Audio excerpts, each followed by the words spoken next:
Students, इस video में हम यूनिट सॉल्यूशन का न्यूमेरिकल सॉल्व करेंगे एनसीईआरटी का।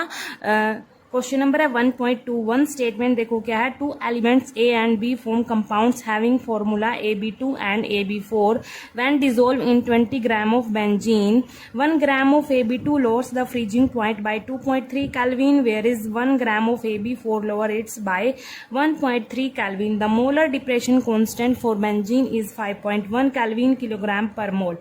Calculate atomic masses of A and B.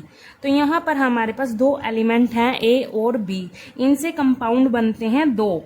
तो पहला कौन सा कंपाउंड बनता है AB2 और दूसरा कंपाउंड कौन सा बनता है AB4। ठीक है, इसे दो कंपाउंड बनते हैं।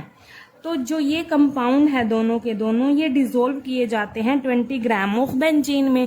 तो यहाँ पर देखो जो हमारे पास फर्स्ट कंपाउंड है AB2, इसका 1 ग्राम डिसॉल्व किया जाता है 20 ग्राम ऑफ बेंजीन में।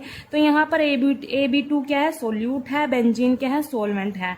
ठीक है, और जब हम बेंजीन में इस कंपाउंड को डिसॉल्व करते हैं तो क्या होता है, बेंजीन का फ्रीजिंग पॉइंट क्या हो जाता है, कम हो जाता है। और कितना कम होता है, 2.3 केल्विन कम हो जाता है। मतलब यहाँ पर ये किसकी वैल्यू दी है, डेल TF की वैल्यू दी है फॉर AB कंपाउंड के केस में। ठीक है, नेक्स्ट कंपाउंड देखो जो हमारे पास सेकंड कंपाउंड है AB4, ये भी 1 ग्राम डिसॉल्व किया जाता है 20 ग्राम ऑफ बेंजीन में। और इसके डिसॉल्व होने से क्या होगा, बेंजीन का फ्रीजिंग पॉइंट यहाँ पर भी कम हो जाता है। कितना कम होता है इसके केस में, सेकंड कंपाउंड के केस में कितना कम होता है फ्रीजिंग पॉइंट, यहाँ पर 1.3 केल्विन कम हो जाता है। ठीक है, तो यहाँ molar depression constant for benzene, मतलब यहाँ KF की वैल्यू दी हुई है बेंजीन के लिए, कितनी है, 5.1 केल्विन kg पर मोल है।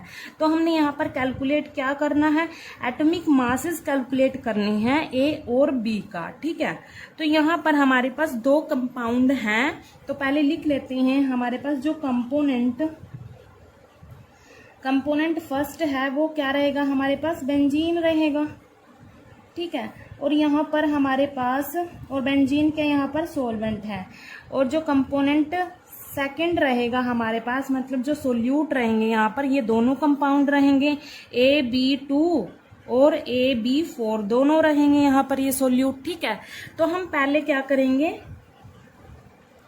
तो दोनों कंपाउंड को हम एक साथ सॉल्व करके चलेंगे, दोनों कंपाउंड को एक साथ लेके चलेंगे। यहाँ पर देखो, यहाँ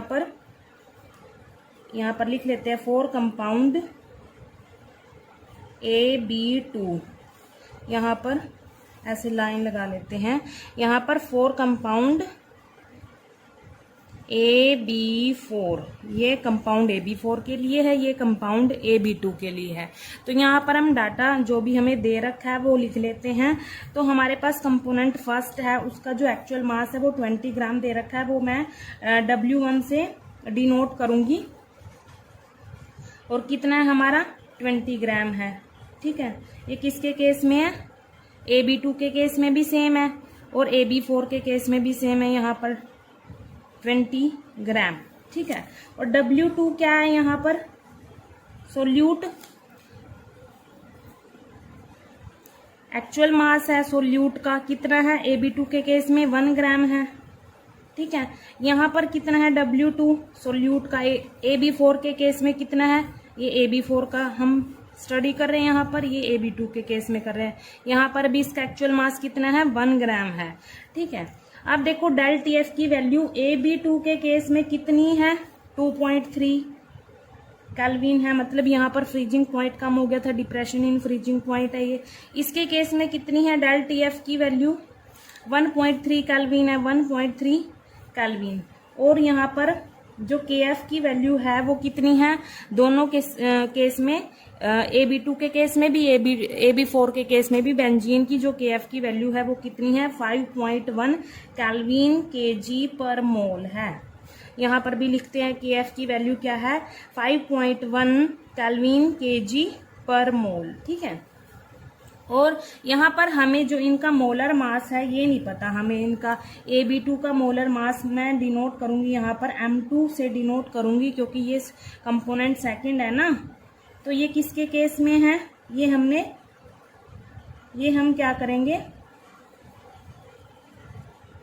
ये AB2 के लिए हमें फाइंड आउट करना है। ऐसे ही M2 के केस में भी AB4 के लिए फाइंड आउट करना है। जब इन दोनों का मोलर मास निकल के आ जाएगा, फिर उसके बाद हम A अकेला जो एलिमेंट है ना, A और B, इनका भी हम एटॉमिक मास निकाल लेंगे। ठीक है, तो यहाँ पर हम फॉर्मूला कौन सा लगाएंगे, यहाँ पर डेल टी एफ, जो हमारे पास डिप्रेशन इन फ्रीजिंग पॉइंट में फॉर्मूला है, del T F equals to K F multiply W2 divide by M2 multiply W1 in kg। ठीक है, यहाँ पर भी इसमें भी सेम फॉर्मूला लगाएंगे हम, K F equals to W2 divide by M2 multiply W1 in kg। ठीक है, तो यहाँ पर सारी वैल्यूज पुट कर लेते हैं। डेल टी एफ कितना है, 2.3 केल्विन है। यहाँ पर जो के एफ की वैल्यू है वो कितनी है, 5.1 केल्विन kg पर मोल है। W2 कितना है, 1 ग्राम है, यहाँ पर लिख लेते हैं। डिवाइड M2 हम एज इट इज लिखेंगे, ये किसके केस में है, AB2 के केस में है। ठीक है, मल्टीप्लाई W1 क्या है, इन kg में है, W1 यहाँ पर ग्राम में है, तो इसको कन्वर्ट कर लेंगे 1000 से, इसको डिवाइड करेंगे 0.020 kg आ जाएगा हमारे पास ये।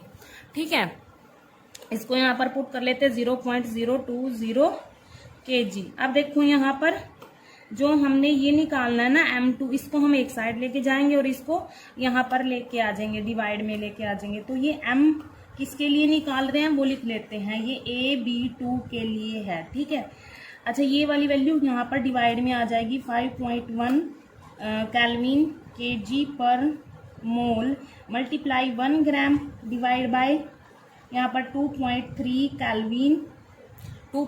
Kelvin multiply 0.020 kg। अब क्या करेंगे, पहले यूनिट से यूनिट कैंसिल कर देते हैं, यहाँ पर kg से kg कैंसिल, केल्विन से केल्विन कैंसिल।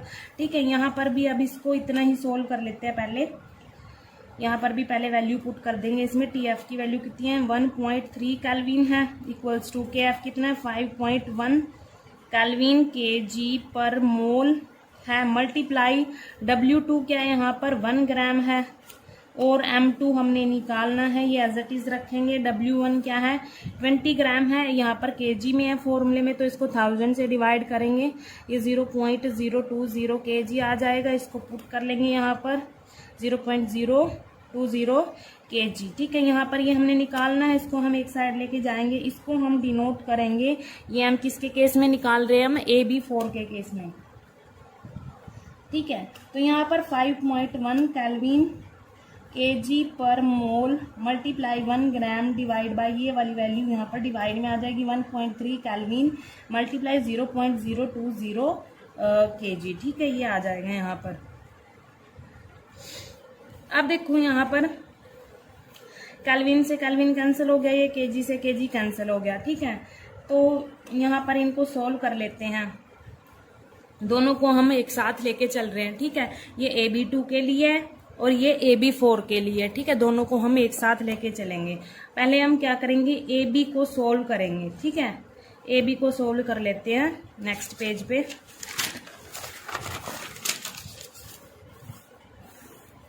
यहाँ लिख लेते हैं 4AB2 4AB4। ठीक है, तो यहाँ पर M जो AB2 है वो हमारे पास क्या था वो लिख लेते हैं। तो देखो यहाँ पर यूनिट कैंसिल करने के बाद हमारे पास AB2 के केस में ये आ जाता है और AB4 के केस में ये आ जाता है। ठीक है, अब इनको हम सोल्व कर लेते हैं। पहले AB2 के लिए सोल्व कर लेते हैं M की वैल्यू।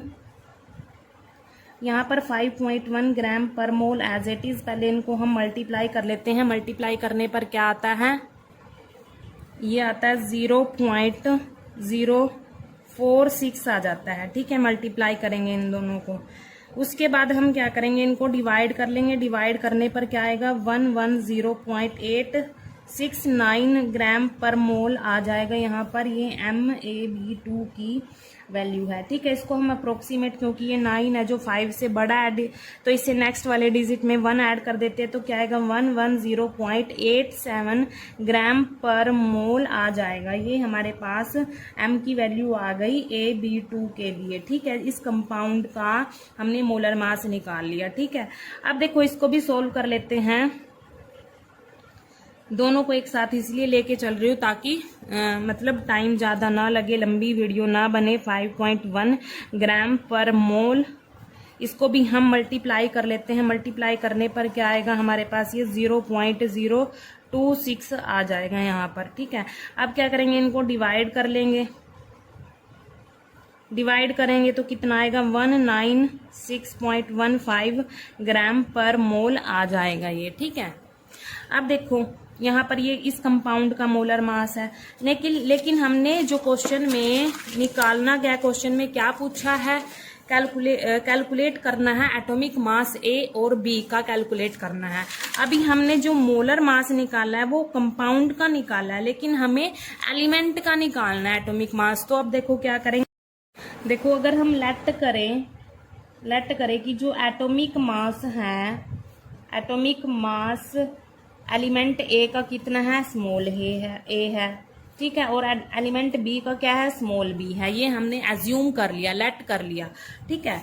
अब अगर हम मोलर मास निकालना चाहें AB2 का, तो जो मोलर मास था, मोलर मास ऑफ AB2 का निकाल रहे हैं हम, ठीक है। वो किसके इक्वल आया था, अभी हमने सोल्व किया था, वो किसके इक्वल आया था, 110.87 ग्राम पर मोल के इक्वल आया था। अगर हम वैसे निकाल लें इसका, क्योंकि हमने ये लेट किया, एज्यूम करा है कि जो एटॉमिक मास है ए एलिमेंट का वो स्मॉल ए है और बी एलिमेंट का स्मॉल बी है, तो इनको यूज करके इनका मोलर मास निकालें तो किसके इक्वल आएगा। देखो यहाँ पर ए का क्या है, स्मॉल ए, प्लस एलिमेंट बी का कितना है, स्मॉल बी, और कितने एलिमेंट है, 2 हैं, तो हम 2 से मल्टीप्लाई कर देंगे। ये किसके इक्वल चल रहा है, 110.87 ग्राम पर मोल। ये हमने सोल्व किया था ना पीछे, तो ये इक्वेशन बन जाती है हमारे पास, एक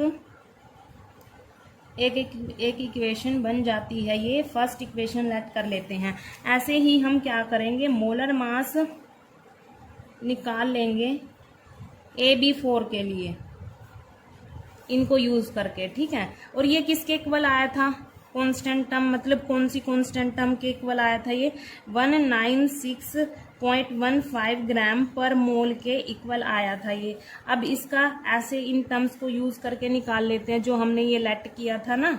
अब ए एलिमेंट का एटॉमिक मास स्मॉल ए है, बी एलिमेंट का स्मॉल बी है, मल्टीप्लाई 4 है ये बी एलिमेंट, ठीक है। और ये 196.15 ग्राम पर मोल के इक्वल है। अब देखो यहाँ पर हमारे पास ये इक्वेशन बन के आ जाती है, इसको हम सेकंड इक्वेशन का नाम दे देते हैं। ये हमारे पास सेकंड इक्वेशन होगी। तो अब क्या करेंगे हम, जो हमारे पास ये इक्वेशन आई है फर्स्ट एंड सेकंड, क्या करेंगे, सब्ट्रैक्ट करेंगे। फर्स्ट इक्वेशन को सेकंड में से सब्ट्रैक्ट कर देंगे, क्योंकि जो बड़ी है उसी में से छोटी को माइनस करते हैं। तो यहाँ पर अगर हम सब्ट्रैक्ट करें a + 4b = 196.15 ग्राम पर मोल, ये हमारे पास सेकंड इक्वेशन है। सेकंड में से फर्स्ट को माइनस कर देंगे, ठीक है। a + 2b, ये हमारे पास कितनी है, ये हमारे पास फर्स्ट इक्वेशन है, ग्राम पर मोल।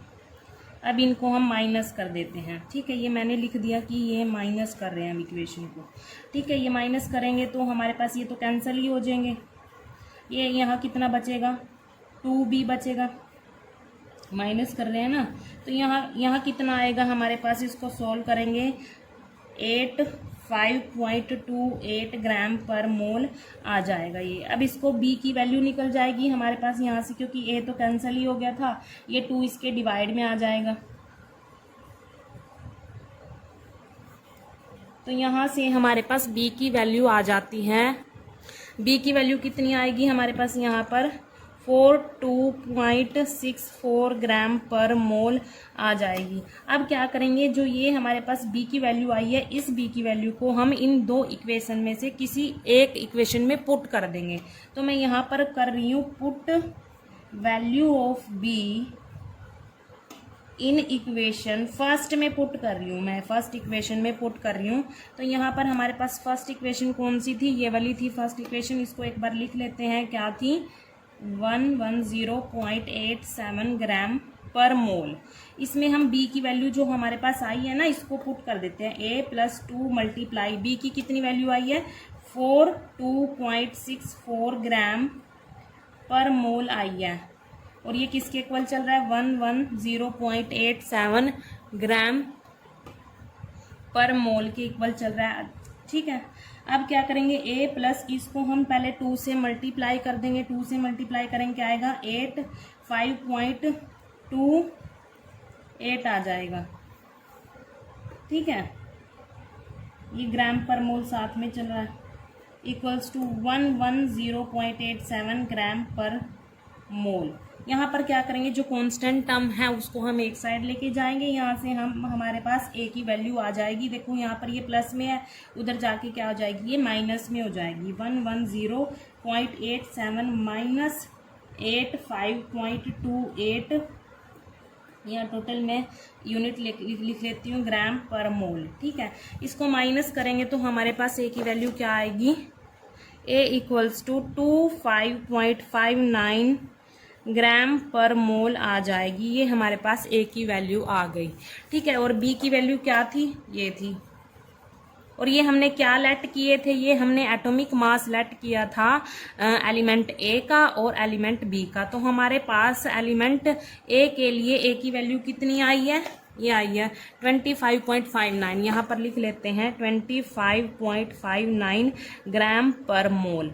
ठीक है, और हमारे पास जो एलिमेंट बी था उसका एटॉमिक मास हमने क्या लेट किया था, बी लेट किया था, और इसकी वैल्यू कितनी आई है, 42.64 ग्राम पर मोल आ गई। तो हमने ये दोनों वैल्यूज कैलकुलेट कर ली। ठीक है, यहाँ पर लिख लेते हैं एटॉमिक मास ऑफ एलिमेंट ए का कितना है, 25.59 ग्राम पर मोल निकाल लिया हमने। Atomic mass of element B का कितना निकाला हमने, 42.64 ग्राम पर मोल निकाल लिया। ठीक है, तो ये क्वेश्चन में पूछा था कि जो हमारे पास दो एलिमेंट हैं ए और बी, उनका एटॉमिक मास निकालो, कैलकुलेट करो। ठीक है, ये हमने कैलकुलेट कर दिया। Thank you.